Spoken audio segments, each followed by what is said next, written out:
l'économie ouverte. Et nous, ça c'est dans le 5e chapitre. Donc, côté nous va parler de l'économie ouverte. Donc, comme nous connaissons, les pays ne pas vivre ensemble en autarcie. Donc, pays fait des relations commerce international. Donc, plus ou moins, nous parlons qui aspect qui gagne par rapport à l'économie ouverte. Tout d'abord, un petit plan de présentation. Nous allons parler avant toute bagaille de balance des paiements. Nous ne pas rentrer vraiment dans les détails de compte, mais nous avons juste fait une cartographie de balance des paiements, qui ça qui la donne. Ensuite, nous avons parlé de position extérieure nette. Nous avons fait un petit chita plus sous taux de change, et puis nous avons parlé tout de régime de change. Maintenant, on commence avec la balance des paiements. Donc, la balance des paiements qui s'allie. La balance des paiements, je dis son représentation générale et principe de construction qui s'allie. En termes de définition, la balance des paiements, je dis, c'est un document comptable qui retrace ou bien qui est enregistré l'ensemble des opérations effectuées entre l'économie nationale, les agents résidents et le reste du monde, ainsi que les agents non résidents qui leur au cours d'une période de temps donnée, généralement une année. Donc, qui ça document balance des paiements dit, il dit son document comptable, qui retrace qui ça ensemble d'opérations entre qui est en économie nationale là, avec agents économiques qui résident là, avec reste du monde et avec tout agent qui non résident là, pendant combien de temps? Eh bien, on dit nous pendant une période de temps donnée, généralement qui sont années, des fois années fiscales là pour certains pays et d'autres années calendaires qui commencent en janvier pour d'autres pays. Je dis balance des paiements, donc comme étant en balance. Donc depuis nous balance et nous venons gagner aspect notion d'équilibre. Faut pas oublier ça, la notion d'équilibre. Donc la balance des paiements, je dis il est élaboré selon un principe de comptabilité en deux parties. Là on dit en comptabilité en deux parties. Et comptable compte ça bien, donc chaque opération est enregistrée deux fois. Passation qui fait notamment au crédit et l'autre qui fait au débit. Donc justement pour équilibre là, donc et son équilibre, on ne pas dire un équilibre macroéconomique, mais son balance, justement, c'est ça fait le balance des paiements. Maintenant, qui ça remettait au crédit, qui ça remettait au débit. Donc tout d'abord, on a commencé par crédit. Dans le crédit, il a enregistré ça relais des flux sortants. C'est-à-dire tout ça que l'économie nationale la vend avec le reste du monde. Qu'il s'agisse de biens, services, actifs monétaires ou bien financiers. Donc, opération Zaro, tout est inscrit dans le crédit. Donc, leur fin inscrit en crédit. Je dis par conséquent, à un paiement du reste du monde à l'économie nationale, c'est un flux de devises entrant et se voit attribuer un signe positif. Donc, au crédit, qui s'en enregistre au crédit, c'est l'ensemble des flux sortants. Il a dit tout ça que l'économie nationale là, lui-même, il vend. Maintenant, au débit, c'est l'ensemble des flux entrants. C'est-à-dire tout ça que l'économie nationale là, lui-même, il a acheté au reste du monde. Donc, opération ça, il est inscrit au débit. Donc, comme son flux de devises qui a sorti, eh bien, on a pour que les attribué en valeur de signe négatif. Parce que c'est tout ça pays a acheté, donc c'est comme cap sorti. Donc, il va aller au débit, donc l'a attribué en chiffre et négatif à elle. Donc, voilà, nous regardons comment les outils ça fonctionner. Donc, il dit crédit et débit convention sur les signes. Donc, en crédit, il a attribué le signe plus là. Donc, il dit qu'il correspond à un flux réel ou financier sortant. Donc, voilà. Mes pays résidents, on a regardé là. Mais reste du monde là. Donc, flux réel là, c'est ce qu'on a dit, et marchandise là. Il a dit, marchandise là, bien, service là, et en lui-même, donc, lui-même, ils sont flux et sortant. Il a dit, marchandise là, aller. Donc, les marchandises là, aller lui-même, et vous voyez le reste du monde. Maintenant, au un flux financier lui-même qui entre. Le flux financier entre, c'est-à-dire, vous voyez le marchandise là dehors, il y a en retour l'argent pour lui, donc au conflit réel qui sorti, mais au conflit financier lui-même qui est entré. Et si nous rappelons une logique et circuit économique là, donc lorsque vous avez un flux réel là, et pour vous avez un flux monétaire là, et bien flux réel là les mêmes deux pays à sorti, ou gon signe plus, et ou gon flux financier qui entre ou gon signe moins. Maintenant, donc justement là, je vais parler de exemple exportation. Dans l'exemple importation, ou gon flux réel qui entre, c'est-à-dire l'on importé, marchandises à entrer. Mais par contre, les marchandises à entrer, ou même, et flux financier là, les mêmes, les sortants. Donc, flux financier à sortant, parce que c'est comme ou bail. Donc, dans l'opération, ça, nous dit les mêmes, c'est on crédit que lié, donc on enregistre au crédit. Donc, voilà, on regarde, faut faire différence entre les lignes vertes. Donc, les lignes vertes, c'est des flux réels. Donc, premièrement, en termes d'exploitation, flux à les sortant. Et en termes d'importation, flux à rentrant. Ensuite, et les lignes jaunes, nous avons les flux financiers, entrée et sortie. Donc voilà. Donc, à qui ça et balance des paiements les mêmes servi? Je dis que balance des paiements est enregistrée de façon systématique toute transaction économique et financière entre les résidents d'un pays et le reste du monde, justement pendant une période de temps donnée. Donc voilà, si nous avons un pays là, et puis nous avons le reste du monde. Donc quelque part, il y a des flux qui sortent et il y a des flux qui rentrent. Donc flux de biens, de services, de revenus, de capitaux, d'avoirs, de réserves, etc. Donc voilà pour la balance des paiements. Donc à qui ça est utile encore? Il dit que les permettent de mettre en relation revenu total disponible du pays, dépenses intérieures du pays. Donc voilà. Et gardez cette relation ça très bien. Lorsqu'on paye un revenu qui est plus petit que dépenses, mais pays ça la fait face à un financement. Donc pays ça a besoin de financement, donc financement extérieur de l'économie nationale. Par contre, si on paye un revenu qui est supérieur à dépenses, eh bien, pays ça a engagé ressources et financières et à l'étranger. C'est-à-dire qu'il doit faire don ou bien tout qu'il doit prêter le pays qui en a besoin. Donc, voilà pour balance et des paiements. Donc, rapidement, sans que nous pas rentrer dans les détails, c'est ça, nous avons un exemple chiffré de balance des paiements avec différents comptes. Et principal compte, nous avons un compte des transactions courantes, nous avons un compte de capital, nous avons un compte financier, et puis nous avons l'autre compte qui est les erreurs et omissions. Donc voilà, en résumé, structure élémentaire de balance des paiements. Donc, balance courante, nous allons dire là, dans balance courante, il y a balance des biens et services, balance des revenus, balance des transferts courants. Ensuite, il y a compte de capital et des opérations financières, compte de capital, compte financier. Ensuite, erreurs et omissions. Maintenant, nous allons parler de taux de change, les taux de change. Et, par définition, le taux de change correspond au prix d'une monnaie, par exemple l'euro pour les pays de la zone euro, eh bien, exprimé dans une autre monnaie, par exemple le dollar américain pour les États-Unis. Donc le taux de change exprime aussi un prix relatif, c'est-à-dire le prix d'une monnaie nationale par rapport à une monnaie étrangère. Donc voilà. Donc définition de taux de change, c'est pratiquement le prix d'une monnaie nationale, mais par rapport à une monnaie étrangère. Il distingue plusieurs types de taux de change. Ça nous les taux de change certains, taux de change incertain, taux de change nominal, taux de change réel, taux de change bilatéral, taux de change effectif. Donc, nous allons essayer ensemble et différentes définitions de taux de change et de taux de change. Pratiquement, nous avons 6. Donc, nous allons plus ou moins garder en termes de définition qui ça. Tout d'abord, nous avons taux de change nominaux.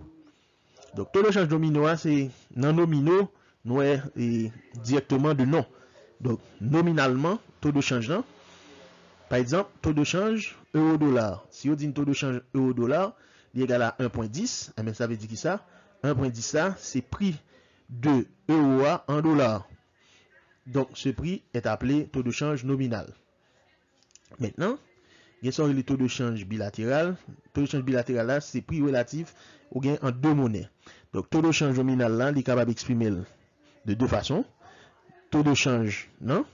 Nominalement, on a dit c'est taux de change l'euro en dollars ou bien dollar en euros. Donc, l'expression taux de change, là, relativement, il y a deux termes tout. On a le taux de change certain ou taux de change à l'incertain. On va le faire différence pour nous. On dit que le taux de change certain indique le nombre d'unités monétaires étrangères nécessaires pour acquérir une unité monétaire nationale. Étant européen, si nous sommes européens, le taux de change euro-dollar au certain indique le nombre de dollars américains nécessaires pour acquérir 1 euro. Donc, le taux de change au certain, je dis, c'est quantité de cob dans monnaie étrangère là que nous besoin pour gagner monnaie nationale là. Par exemple, on prend goud avec dollar. Donc, moi-même comme haïtien, goud là c'est la monnaie nationale là et dollar c'est la monnaie étrangère là. Maintenant, tout change au certain pour moi-même comme haïtien, eh ben c'est qui quantité dollars que j'ai besoin pour gagner un goud. Qui quantité de dollars que j'ai besoin pour gagner un goud. Eh ben, dans le cas pas nous, si je fais rapidement, nous allons voir combien de dollars que nous avons besoin pour gagner un goud. Normalement, nous avons besoin, alors combien de dollars besoin pour gagner un goud? Donc, normalement, m'a besoin, m'a fait besoin environ 0,0066 dollars américains pour un goud. Donc, ça veut dire qui ça? Ça veut dire pour un taux de change au certain. Donc, c'est combien de dollars américains besoin pour un goud, c'est-à-dire pour une monnaie nationale. Et bien, justement, on va le faire approcher pour nous tout à l'heure. Moi, besoin 0,20 et puis 67 dollars pour gagner un goud. Ça, c'est taux de change au certain. Maintenant, si le taux de change dans le cas euro-dollar dans la présentation, si le taux de change est passé de 1.10 à 1.20, nous dit que l'euro l'a apprécié. Ou bien dollar l'a déprécié. Inversement, taux de change l'a diminué ou bien l'a passé à 1.5. Là, ça n'a dit que l'euro l'a déprécié ou bien que dollar l'a lui-même l'a apprécié. Maintenant, à l'inverse, taux de change à l'incertain. Taux de change à l'incertain, il indique le nombre d'unités de monnaie nationale nécessaires pour obtenir une unité de monnaie étrangère. Donc, étant européen, taux de change euro-dollar à l'incertain, dans l'exemple là, la égal à 0.91. Maintenant, on prend l'exemple goutte dollar là. Et bien, taux de change à l'incertain, c'est lui-même pratiquement nous utiliser. Et c'est lui tout le monde connaît. Pour qui ça? Parce que l'IDIM, qui quantité de monnaie la caille moi besoin, goutte là, pour gagner $1. Eh bien, là, lui-même tout le monde connaît. Actuellement, nous besoin peut-être 150 gouttes, environ 150 gouttes pour $1 américain. Eh bien, justement, taux de change à l'incertain, c'est combien quantité de monnaie nationale, combien quantité de gouttes que nous besoin pour gagner une monnaie étrangère. Donc, si nous avons besoin de 150 gouttes pour $1, eh bien, nous sommes dans taux de change à l'incertain. Alors que taux de change certain, c'est inverse, c'était quantité de monnaie étrangère que nous avons besoin pour gagner un goud. Et bien voilà, donc, différence ça pour nous faire un taux de change certain et taux de change à l'incertain. Nous-mêmes actuellement, nous plus utiliser taux de change à l'incertain parce que via tourner, nous tout qu'on a dit, nous besoin tant goud pour $1 américain. Alors que certains, nous devons supposer dit, nous besoin tant $, américains pour un goud. Le plus souvent, monnaie qui plus fort, si monnaie nationale ou les plus fort, eh bien, il est toujours bon que utiliser taux de change et certain. Mais comme second comme c'est les plus faibles par rapport à l'autre monnaie, on retrouve plus dans à l'incertain. Je dis que les deux taux de change, au certain et à l'incertain, fournissent les mêmes informations. Donc, c'est les mêmes informations que l'IBAO. Mais, par contre, une c'est inverse l'autre. Tout à l'heure, l'MT joue 0,0066, c'est parce que je connais taux de change à l'incertain. Là, ça me fait 1 divisé par 150. C'est ça que je expliqué tout à l'heure. Donc, l'MT joue, parce que je connais à l'incertain, besoin 150 gouttes pour $1 américain. Eh bien, si je besoin combien de dollars besoin pour un goud, et même fait 1 divisé par 150 là. Donc voilà. Donc quel que soit le mode, certains ont l'incertain, nous observons un effet miroir. C'est-à-dire c'est même bagarre là. Donc, si non certain, l'appréciation d'une monnaie par rapport à une autre correspond à la dépréciation. Ou bien à l'inverse, la dépréciation d'une monnaie par rapport à une autre correspond à l'appréciation de cette dernière par rapport à la première. Donc, dépendamment de qui sort chercher, si c'est certain ou bien si c'est incertain. L'optique de taux de change que nous allons regarder, c'est taux de change effectif nominal. Je dis que dans le monde là, on prend le cas d'Haïti, et c'est pas avec seulement les États-Unis nous fait commerce qui gagne dollar. Donc, le pays a ouvert à plusieurs pays. Donc, je dis, cependant, chaque pays n'a pas un, mais plusieurs partenaires commerciaux. Donc, dans ce cas, qui j'en a fait pour mesurer et tout taux de change par rapport à l'autre, etc. Mais justement, on a bien recours à ça, le taux de change effectif nominal. Vous mesurez à l'aide de sa moyenne géométrique pondérée de l'ensemble des taux de change bilatéraux des différents partenaires commerciaux. Donc la pondération est déterminée par poids relatif de chaque partenaire commercial dans le commerce total de pays. Maintenant, il y a le taux de change réel. Donc le taux de change nominal exprime le prix relatif de deux monnaies. Donc il n'est pas tenu compte de l'indice des prix de pays, c'est-à-dire de niveau d'inflation qui est dans le pays. Donc le taux de change réel à lui-même, il exprime le prix relatif en deux paniers de biens. C'est-à-dire, si on va comparer deux paniers de biens, c'est-à-dire en termes de prix, eh bien, taux de change réel là, il fait intervenir ça aurait le niveau général des prix. Ensuite, il y a le taux de change bilatéral réel. Donc, taux de change bilatéral réel là, c'est justement, c'est à partir de taux de change nominal là, et niveau des prix de deux pays correspondant à eux. Donc, si il y a plusieurs pays, les soit fait moyenne pour derrière, donc, on a noté le pays pour monnaie nationale là, et PJ pour monnaie étrangère là. Mais en termes de formule, que nous l'enlève là tout, donc, taux de change réel là, la égal à taux de change nominal là, de pays national là, multiplié par indice des prix de pays étrangers là, divisé par indice des prix de pays local là. Donc voilà. Donc taux de change nominal, P star indice des prix étrangers et P indice des prix nationaux. Donc, on va prendre des exemples numériques pour indiquer que ça ne t'a fait. Donc voilà, si je dis si le prix du panier de biens de référence aux États-Unis est égal à $200 et le prix de panier de référence dans la zone euro est égal à $150, eh bien, taux de change euro-dollar là, eh bien, égal à 1.20. Si taux de change là est égal à 1.20, alors qu'ils ont pas calculer taux de change réel, mais taux de change réel là, que nous avons noté T euro-dollar, l'a calculé, c'est et taux de change euro-dollar là, multiplié par prix de panier en euros, divisé par prix de panier en dollars américains. Donc là, après calcul là, là-bas nous, 0.9. Donc voilà. Et c'est ça relais des taux de change croisés.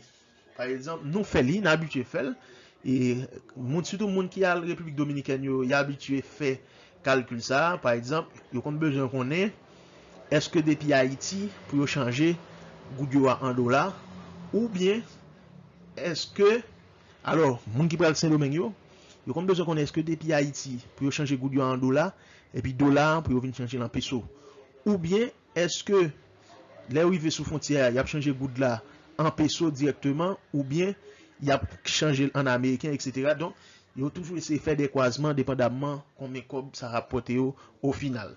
Donc c'est ça comme ça d'où entre taux de change, il fait des croisements avec eux. Donc, justement, ça qui a permis de faire, c'est taux de change nominal ou bien taux de change effectif réel là. Donc voilà, concernant les différents taux de change réel, taux de change effectif. Maintenant, on va entrer dans ça les régimes de change. Et alors, avant nous continuer, s'il vous plaît, pas répéter taux d'échange, des apostrophes échange. Et parce que jusqu'à présent, même dans la radio, dans des journalistes à répéter, a dit taux d'échange. Non, c'est pas taux d'échange, c'est taux de change. De même, nous parlons là, on parle les régimes de change, c'est pas les régimes d'échange, non. Et il y a échange, et le mot échange existait, donc l'échange commercial, et on prend, etc. Donc, le taux de change d'une monnaie, donc comme nous t'ai dit, c'est confrontation entre l'offre et la demande sur le marché d'échange. Et parce que il y a plusieurs marchés, nous toujours dit ça, il y a un marché des biens et services, il y a un marché de la monnaie, il y a un marché financier, et ensuite, il y a un marché d'échange. Donc, conditions yo, donc on est yo. Donc, un régime de change, je dis, c'est la manière dont les autorités monétaires d'un pays laissent ou non le taux de change se déterminer librement par la confrontation de l'offre et de la demande. Donc, le régime de change définit ainsi le degré de flexibilité du taux de change. Donc, le régime de change, c'est son décision politique liée, non seulement politique, mais économique tout, c'est autorité qui régime yo voulait appliquer par rapport avec taux de change. Maintenant, il dit, on distingue traditionnellement les régimes de change fixe, où le taux de change est fixé par la banque centrale, et régime de change flottant, côté c'est marché qui détermine taux de change. Il dit, dans un régime de change flottant, le taux de change est entièrement déterminé par les forces du marché. C'est marché qui détermine les prix. C'est-à-dire, c'est tant qu'on marchandise, tout autant qu'il y a une demande pour lui, prix a augmenté, tout autant il n'y a pas de demande, et bien prix a tendance à baisser. C'est-à-dire, c'est la confrontation entre l'offre et la demande. Ce flottement implique par conséquent que les autorités monétaires n'interviennent pas dans la fixation du taux de change, contrairement à un régime de change fixe. Donc, dans ce cas ça, l'État n'a pas gagné pour l'intervenu dans le régime de change. Là. Donc, l'a quitté, comme on a dit ça, l'a quitté au marché, et bien, parce que nous avons un régime de change flottant. Donc, c'est le marché qui a déterminé prix monnaie, c'est-à-dire c'est confrontation entre l'offre et la demande. Voilà. Donc, un petit tableau par rapport à régime de change et nous avons tout fait un petit débat sur d'évaluation. Maintenant, nous avons de gauche à droite, nous parlons de gauche à droite, donc nous avons taux de change. Maintenant, taux de change là, nous avons deux régimes. Nous avons un régime fixe, nous avons un régime de change flottant ou bien flexible. Donc deux régimes. Maintenant, qui est-ce qui fixe les régimes de change fixe, le système est fixé par l'État. Le plus souvent à travers Banque centrale. C'est ça fait nous mettre BC. Maintenant, les régimes de change fixe, c'est là on parler de d'évaluation et ensuite on parler de réévaluation. En régime de change fixe. Le régime de change fixe, ça nous dit c'est l'État au moyen de Banque centrale qui fixe. Maintenant, pour le régime de change flottant ou flexible, c'est marché qui fixe, c'est force entre le marché de l'offre et de la demande, c'est-à-dire la confrontation entre l'offre et la demande. Là, ça, on parlait de deux termes, on parlait de dépréciation et on parlait de appréciation. Ou pas qu'un régime de change fixe pour parler de dépréciation ni de appréciation. Ou pas qu'un régime de change flottant pour parler de dévaluation ou bien révaluation. Et bien justement, quand on a dit en pile mon affaire faute ça, actuellement le condo et good là, il dévalué par rapport à dollar. Non, sont faute liées. Pour qui ça? Parce que actuellement, nous pas un régime de change flexible, bien flottant. Alors nous pas un régime de change fixe alors. Il parle de d'évaluation, c'est sous nos régime de change fixe. Par exemple, avant 1986, nous étions un régime de change fixe parce que ça, quel que soit ça passé, $1 vaut 5 good. Maintenant qu'il n'est plus le cas, maintenant nous avons un régime de change flottant. Good là, il a déprécié par rapport à dollar. C'est-à-dire les taux de change l'ont augmenté considérablement, taux de change à l'incertain selon sa coûte software. Eh bien, là ça, on parlait de dépréciation de la good par rapport à dollar et non d'évaluation. Il n'y a pas qu'à d'évaluation parce que nous pas dans un régime de change fixe, nous avons un régime de change flexible. Donc, justement, dans un système fixe, l'État intervient toujours dans l'économie. Pour qui ça? Parce que dans le régime de change fixe, c'est l'État qui fixe condition 1, donc l'État lui-même a le pouvoir pour fixer. Mais dans le régime de change flottant, l'État n'a pas le droit d'intervenir dans l'économie. Donc, le système flexible ou flottant peut être pur si l'État n'a pas intervenu, et il doit impur tout si l'État intervenu surtout dans les pays développés. Donc, voilà, et bon, si on prend le cas d'Haïti, c'est vrai, nous avons un système flexible ou bien flottant, mais il n'est pas pur. Pour ça, parce que tout le temps, nous entendons l'État au moyen de Banque centrale a intervenu, puis tout le monde entendait l'État a injecté des dollars pour réduire le taux de changement, etc. Donc, nous avons un système de change, certes, mais il est impur parce que l'État souvent a intervenu, les affaires dit, surtout dans les pays sous-développés. Maintenant, par rapport à la dévaluation, pas oublier dévaluation, c'est là où nos système de change fixe. Eh bien, qui avantage que le gain lorsque vous faites dévaluation, on prend le cas du Japon, qui dévalue monnaie là. Par exemple, vous pouvez, le yen japonais, presque, vous besoin de 200 yen japonais pour gagner $1 américain. Mais pas au pour, c'est pas malade, l'économie japonaise malade.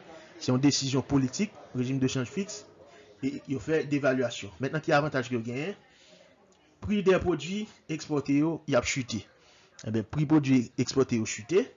Les prix produits importés exportés, pardon, chuté. Eh bien, prix des produits importés ont augmenté. Maintenant, qui ça vient faire? Les prix produits exportés ont chuté. Eh bien, compétitivité prix des produits exportés a augmenté. C'est-à-dire, prix au bas, prix produits Japon exportés au bas. Eh bien, ça ne fait que en pilote pays a demandé produits ça parce que produits japonais ou pas cher, donc en pilote pays a une capacité pour acheter yo. Et bien ça ne fait qui ça? Par le fait que prix a baissé, vient une compétitivité produit à vendre, et bien valeur bien cap exporté autour augmenter. C'est-à-dire même parler de valeur bien, c'est-à-dire en termes monétaires, c'est-à-dire il y a 20 en pile.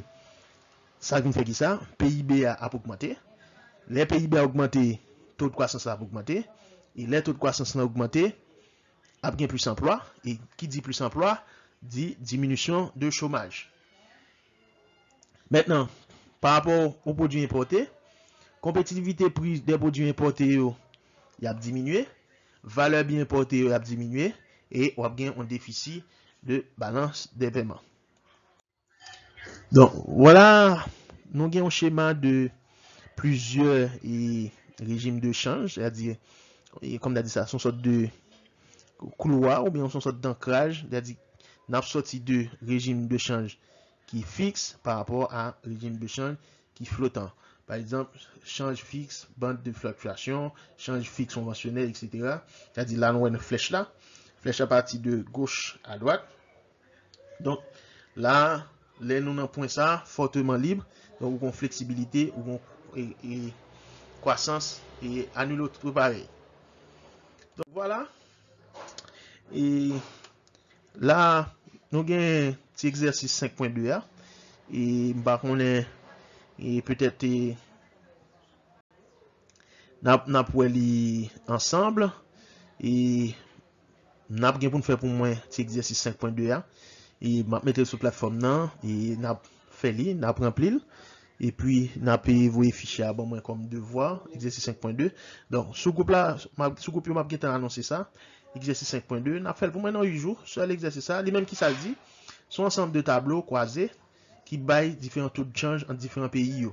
C'est-à-dire, si je prends là, si je prends Japon yen, eh bien, par rapport à euro, mais combien il vaut? De même, tout, si je prends euro par rapport à Japon yen, mais qui ça le vaut? Donc voilà, donc, même besoin 123 yens pour gagner un euro. Là, les mêmes, combien euro besoin pour gagner et combien euro besoin pour gagner yen japonais 0,081 ainsi de suite. Donc, à partir de tableau ça, nous allons déterminer taux de change croisé entre différents pays. Yo tout ce tableau, c'est nous-mêmes nous juste indiqué si il y a des calculs à faire.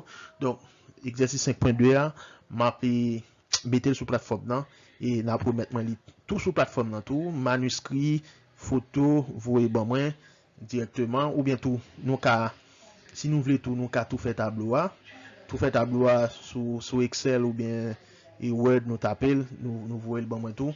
Donc c'est juste pour essayer et entraîner alors à résultat pour essayer d'entraîner par rapport à croisement de taux de change, explication de taux de change, etc. Donc voilà, nous camper là. Si vous avez des questions, des remarques, n'apprend et n'a prend des réactions, questions, etc. Donc, si il y a un bagage pour expliquer, n'a expliqué. D'accord.